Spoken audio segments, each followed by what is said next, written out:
নমস্কার, আমি জয়তী। সম্প্রতি একটা বিশেষ কাজ করার সৌভাগ্য হলো। এই মুহূর্তে আমরা বসে আছি স্টুডিও রেজোনেন্সে। সঞ্জয় দার তত্ত্বাবধানে বাংলাদেশের একটি লোকগান, যার কথা এবং সুর আমির হামজা, তার কথা এবং সুরে এই গান গাইবার আমার সৌভাগ্য হয়েছে। এবং আপনারা সকলেই জানেন, বাংলাদেশ হচ্ছে লোকগানের অন্যতম একটা পীঠস্থান, আমরা সেটা সবাই জানি। এবং যদি সেই গানের সঙ্গে এই বাংলার, এই পার বাংলার সংযোগ সাধন হয় সঙ্গীত পরিচালনার মাধ্যমে, তাহলে সেটা কেমন রূপ পেতে পারে সেটা বোধহয় সত্যিই একটু ভেবে দেখার বিষয়। তো সূর্যকান্ত নন্দী অত্যন্ত গুণী একজন, তিনি, তাকেও আমি সুরকারই বলবো, কিন্তু এই গানের ক্ষেত্রে তিনি সঙ্গীত পরিচালনার দায়িত্বে ছিলেন।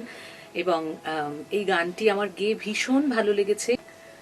এই গানটির প্রযোজনা এবং তত্ত্বাবধানের দায়িত্বে রয়েছেন মোহাম্মদ আসাদুজ্জামান। আর এই গান ডাবিং হয়েছে রেজোনেন্সে, আপনাদের প্রথমেই বললাম, কিন্তু এই গানের মিউজিক ট্র্যাক হয়েছে শিবম স্টুডিওতে। ভীষণ সুন্দরভাবে অনেকে মিলে খুব আত্মার সাথে জড়িত থেকে আমরা এই কাজটা করেছি, মন থেকে করেছি, শ্রদ্ধা রেখে করেছি, আমির হামজার প্রতি শ্রদ্ধা রেখে করেছি। আপনারা এই কাজটি শুনলে আমাদের সকলের ভালো লাগবে। আমি হয়তো সকলের মুখপাত্র হয়ে বলছি, কিন্তু প্রত্যেকেরই একই বক্তব্য। যে সমস্ত কারিগরেরা নেপথ্যে রয়েছেন তাদের সকলের বক্তব্য আমার মাধ্যমে আপনাদের কাছে পৌঁছে দিলাম। আপনারা অতি অবশ্যই গানটি শুনবেন এবং ভালো লাগলে অনেকের সঙ্গে ভাগ করে নেবেন, এটাই চাইব।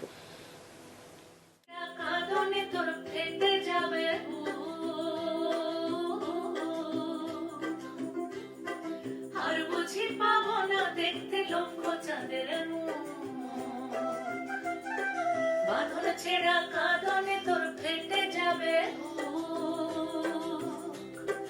আর বুঝি পাবো না দেখতে লক্ষ চাঁদের মুখ। হামজারে তোর ভুলের মালা ভুলে নিল ঘিরে,